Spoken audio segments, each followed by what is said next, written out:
जो जैसा कि हम जानते हैं, सारे लोग पूछते रहते हैं, ऐसा क्वेश्चन आता है प्रोटीन क्या है, प्रोटीन से क्या क्या लाभ होते हैं, प्रोटीन किस काम में आती है, प्रोटीन जिसे ये प्रोटीन का पूरा टॉपिक है, इसमें सीरियल वाइज पढ़ाएंगे प्रोटीन क्या है, प्रोटीन से क्या क्या प्रभाव पड़ते हैं शरीर पर, सारी कुछ।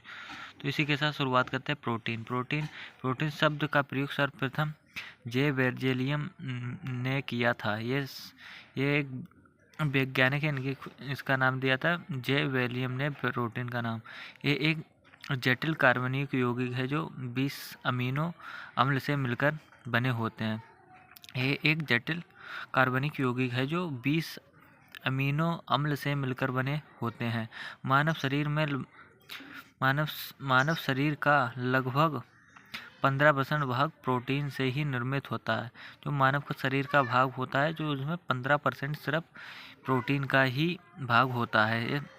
सभी प्रोटीनों में नाइट्रोजन पाए, जितनी भी प्रोटीन है उनमें नाइट्रोजन तो पाया जाता है। इसी के साथ अगले बढ़ते हैं। ऊर्जा उत्पाद एवं शरीर की मरम्मत दोनों के लिए प्रोटीन उत्तरदायी है। ऊर्जा, अपने शरीर को काम करने के लिए जो ऊर्जा होती है, और मरम्मत, जो भी कुछ मसल्स होती हैं उसके लिए, ग्रोथ के लिए प्रोटीन के लिए उत्तरदायी है और प्रभावकारी है। इसी के साथ अगले बढ़ते हैं थोड़ा। मनुष्य के शरीर में 20 प्रकार के प्रोटीन की आवश्यकता होती है, जिनमें 10 संश्लेषण खुद से कर लेता है, शरीर स्वयं कर लेता है संश्लेषण अपने आप।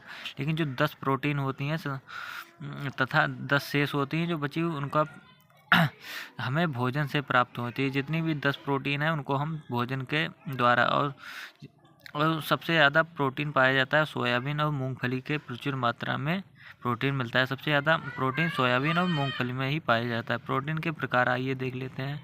प्रोटीन 3 प्रकार की होती है: सरल प्रोटीन, संयुग्मी प्रोटीन, व्युत्पन्न प्रोटीन। इसी के साथ है प्रोटीन के महत्वपूर्ण कार्य। प्रोटीन किस किस काम में अपने आती है?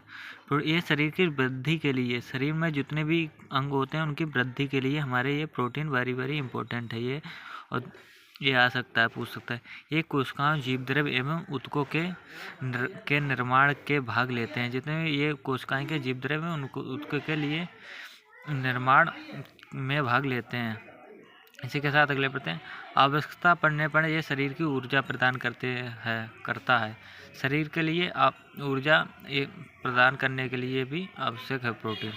आनुवंशिक लक्षणों के विकास नियंत्रण करती है। आनुवंशिक लक्षणों के विकास में नियंत्रण करती है। इसी के साथ अगले बढ़ते हैं। ये संवहन में भी सहायक होती है। इसी के साथ इस टॉपिक का एंड करते हैं। और ऐसा ही अगर आपको टॉपिक चाहिए किसी भी प्रकार का तो उसके लिए आ जाएंगे। तो प्रोटीन के बारे में हमने सब जान लिया है, जितना भी है। उसी के साथ एंड करते हैं। और ऐसे ही लाइक सब्सक्राइब कर लीजिएगा। मिलते हैं एक नेक्स्ट वीडियो में इन्फॉर्मेशन के साथ।